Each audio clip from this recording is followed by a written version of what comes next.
There is a place where the Atlantic and Appalachian flyways meet, where the wings of over 300 species of birds cross paths in the skies, shores, and marshes.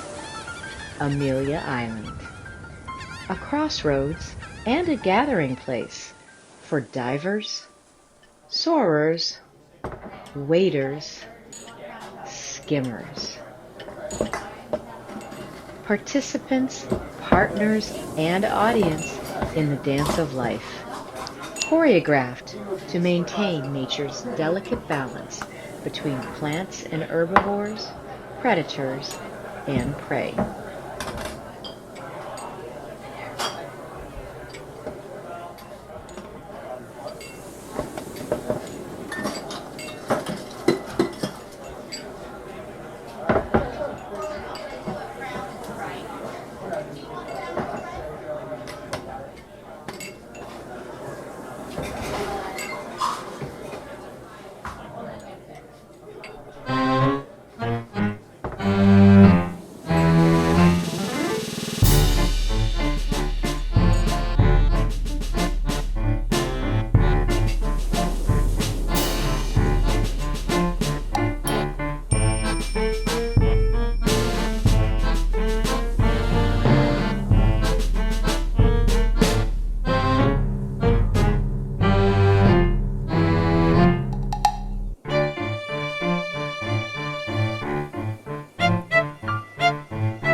Around the world, across the ages, tales and traditions hold that birds taught people to talk, to sing, and to dance. When you find yourself in this island oasis, look a little closer at the continuous cocktail party that is taking place all around you. And feel free to move when you feel moved.